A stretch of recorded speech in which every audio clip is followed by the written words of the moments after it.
चिंता बढ़ती जा रही है, रास्ता कुछ नज़र नहीं आ रहा है और अब तो नकली मुस्कान भी चेहरे पर नहीं आती। अगर आप कुछ ऐसा सुनना चाह रहे हैं जो आपकी ज़िंदगी बदल कर रख दे तो निश्चित ही आप बहुत बेहतरीन सुनने वाले हैं। एक बार भगवान विष्णु अपने वाहन पक्षीराज गरुड़ पर बैठकर महादेव से मिलने के लिए हिमालय पहुंचे। पक्षीराज गरुड़ जब हिमालय भगवान विष्णु को लेकर पहुंचे तो विष्णु जी भगवान शिव से मिलने गुफा के अंदर चले गए। पक्षीराज गरुड़ वहीं बाहर बैठकर हिमालय के मनोहर दृश्य का आनंद लेने लगे। वो मन ही मन सोच रहे थे कि यहाँ आकर अलग ही आनंद की अनुभूति हो रही है। तभी पक्षीराज गरुड़ की नज़र वहाँ पर बैठी छोटी सी प्यारी सी रंग बिरंगी चिड़िया पर पड़ी। गरुड़ महाराज छोटी सी चिड़िया को देखकर काफी आनंदित हो रहे थे और सोच रहे थे कि परमात्मा ने भी कितनी सुंदर सुंदर चीजें बनाई हैं, कितनी प्यारी कितनी सुंदर चिड़िया है। तभी वहाँ पर भगवान शिव से मिलने पहुंचे यमराज को देखकर गरुड़ महाराज ने उन्हें नमन किया। तभी यमराज जी की दृष्टि उस छोटी सी प्यारी सी रंग बिरंगी चिड़िया पर पड़ी और वो वहीं रुक गए और बड़ी देर तक उसे निहार रहे थे और कुछ सोच रहे थे। फिर वो अंदर चले गए। पक्षीराज गरुड़ समझ गए कि यमराज का चिड़िया को इस तरह से देखना शुभ संकेत कतई भी नहीं है। चिड़िया की मृत्यु तो अब निश्चित है। पक्षीराज गरुड़ बिल्कुल भी नहीं चाह रहे थे कि इतनी प्यारी सी चिड़िया की मृत्यु इतनी जल्दी हो जाए। उन्होंने इस चिड़िया को बचाने की सोची। गरुड़ पक्षी जो कि तीव्र गति से उड़ सकते हैं, उन्होंने इस चिड़िया को पकड़ा और हजारों मील जाकर एक ऊंची पहाड़ी पर उस चिड़िया को बिठा दिया। जल्दी से वापस हिमालय पर आ गए। तभी यमराज जी भगवान शिव से मिलकर बाहर आए तो गरुड़ जी ने यमराज जी से पूछ लिया कि महाराज आप उस चिड़िया को लेने आए थे ना, तभी उसे इतनी देर तक निहार रहे। पक्षीराज गरुड़ की बात सुनकर यमराज जी ने जो कहा वो निश्चित ही सुनकर आपके रोंगटे खड़े हो जाएंगे। कहानी में आगे बढ़ने से पहले ये समझ लें कि पछतावा अतीत नहीं बदल सकता और चिंता भविष्य नहीं संवार सकती। पानी को कस कर पकड़ने की कोशिश करोगे तो वो हाथ से जरूर छूटेगी। उसे बहने दो, वो अपना रास्ता खुद ब खुद बना लेगा।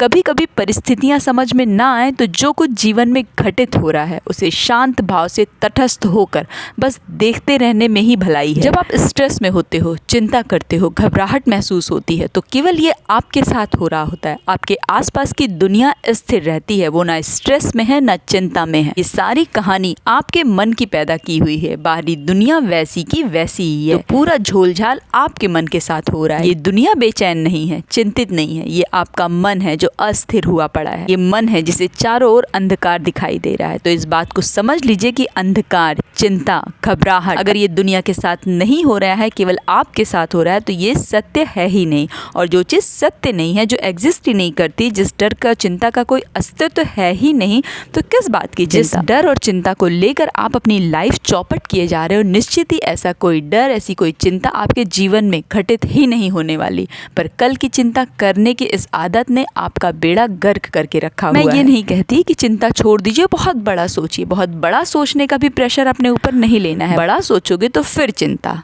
फिर फ्रस्ट्रेशन और फिर फंस जाओगे। भाई निकलो, जहाँ फंसे हो वहां से निकलो। जब निकलोगे तो रास्ता अपने आप खुद ब खुद मिलता चला जाएगा। फंसे मत रहिए। भगवान कृष्ण ने भी अर्जुन को समझाते हुए गीता में यही तो कहा था कि तू जिस चीज की भी चिंता करता है वो एक ना एक दिन तो नष्ट होनी ही है और जो होना है वो होके रहेगा। तुम चिंता करो या ना करो, हाँ चिंता करके तुम अपना आज जरूर खराब कर रहे हो। मनुष्य जब तनाव में होता है, चिंता से ग्रस्त होता है तो कोई भी अपने विचार आकर उस पर थोप सकता है। और अगर भरोसा खुद पर रखोगे तो ये आपकी ताकत बनेगा, पर दूसरों पर रखोगे तो ये आपकी कमजोरी बन जाएगी। स्ट्रेस रहता है तो कुछ ना कुछ शौक तो पालने पड़ेंगे, कुछ ना कुछ अच्छी हैबिट्स बनानी पड़ेंगी, लाइफ को डिसिप्लिन करना ही पड़ेगा। आप अपनी हेल्थ को फॉर ग्रांटेड नहीं ले सकते हो। अपनी हेल्थ को पटरी पर लाना एक साधना है, इसे बना कर रखना उससे भी बड़ी साधना है। अपनी शारीरिक मानसिक हेल्थ खराब करने में कुछ ही दिन लगते हैं और उसे ठीक करने में सालों लग जाते हैं। इस बात को समझ लीजिए। अब जानते हैं कि कहानी में आखिर होता क्या है आगे। यमराज जी ने गरुड़ के प्रश्न का उत्तर देते हुए कहा कि मैं चिड़िया को देखकर ये सोच रहा था कि ये चिड़िया यहाँ कैसे, इसकी मृत्यु तो यहाँ से हजारों मील दूर एक ऊंची पहाड़ी पर सांप के निगलने से लिखी हुई है, पर अभी तक ये यहीं पर है और ये इतनी छोटी है कि हजारों मील की दूरी है, इतनी जल्दी कैसे पहुंचेगी। यमराज की बात सुनकर पक्षी महाराज गरुड़ सोचने लगे कि मैं भी कैसा बेवकूफ था, मैं नियति को ही चुनौती देने चला था, भूल गया था कि हुई है वही जो राम रची राखा। और आपके हाथ में केवल एक ही चीज है, जानते हैं क्या? एक नगर में एक सेठ रहता था जो कि बहुत ही धनवान था, लेकिन उसको इस बात की चिंता हमेशा सताती रहती थी कि उसके पास जो धन है उससे तो केवल वो अपना और अपने बच्चे का, और बहुत हो गया तो उसके आने वाली पीढ़ी का ही ध्यान रख पाएगा, पर उसके आगे क्या होगा। कि आने वाली पीढ़ियों के लिए तो ये धन बिल्कुल भी पर्याप्त नहीं है। सेठ को ये चिंता दिन रात सताने लगी। वो अपने गुरु महाराज से मिलने पहुंचा और अपनी समस्या बताई। गुरु महाराज ने कहा, तुम्हारी समस्या का समाधान मैं जब तक ढूंढता हूँ, एक काम करो, मेरी कुटिया से बाहर निकलो और एक वहाँ झोपड़ी में एक गरीब औरत अपनी सास के साथ रहती है, तुम जाओ और उसके यहाँ भोजन करके आओ। और तुम तो ठहरे सेठ, उसकी मदद कर पाना तो कुछ कर देना। सेठ गरीब औरत के घर पहुंचा और कहा कि गुरु महाराज ने आपके यहाँ भोजन करने के लिए भेजा है। उस स्त्री ने अपना और अपनी सास का भोजन तैयार कर लिया था। भोजन में चटनी और रोटी। वही भोजन उन्होंने सेठ को भी परोस दिया। बड़े ही सम्मान से भोजन देखकर सेठ उस स्त्री से कहा कि बहन, आप बुरा ना माने तो मैं एक बात कहूँ। स्त्री ने कहा, हाँ बिल्कुल कहिए। सेठ ने कहा, मैं इस नगर का सेठ हूँ और मैं आपकी आर्थिक मदद के लिए कुछ पैसे देना चाहता हूँ। स्त्री ने कहा, पर हमने तो भोजन कर लिया है और आपने भी कर लिया है, तो इन पैसों का मैं क्या करूँगी। सेठ ने कहा, बहन रख लो, कल काम आ जाएंगे। स्त्री हंसने लगी। सेठ जी, हम आज में जीते हैं और हमारा आज का इंतजाम परमात्मा ने बहुत अच्छी तरह से कर दिया और कल की चिंता मैं नहीं करती, इसीलिए ये पैसे मैं ले ही नहीं सकती। स्त्री ने पूरी विनम्रता पूर्वक सेठ को मना कर दिया। सेठ को समझ में आ गया था कि गुरु महाराज ने उस स्त्री के पास उन्हें क्यों भेजा था। एक ये स्त्री है, किसी कल की भी चिंता नहीं है, और एक मैं हूँ कि जन्मों का लेखा जोखा यहाँ पर बैठकर कर रहा हूँ। सेठ गुरु महाराज जी के पास जाते हैं और कहने लगते हैं कि गुरुजी, मुझे अपने प्रश्न का उत्तर मिल गया। पर कभी कभी क्या होता है गुरुजी कि ऐसा भी होता है कि जो चिंता होती है, जो कि किसी भी बात को लेकर हो जाती है, वो पीछा ही नहीं छोड़ती है।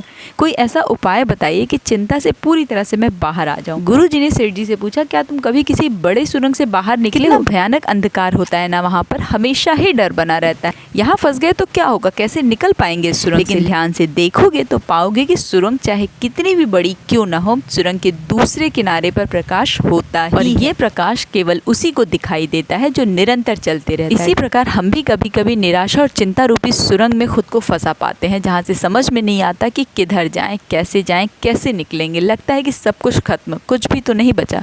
पर ऐसी परिस्थिति में उस सुरंग की भांति आशा का प्रकाश उसे ही मिलता है जो निरंतर आगे बढ़ता रहता है। आज मनुष्य के साथ क्या हो रहा है, उसने चिंता और दुख को अपने जीवन का अभिन्न अंग बना दिया है, जो कि बिल्कुल भी अनिवार्य है ही नहीं। और आपकी परेशानी का कारण कहीं ना कहीं आपके पास के लोगों की सोच भी है, जिन्होंने अपना पूरा जीवन व्यर्थ की बातों में, व्यर्थ की जगहों पर बिताया है।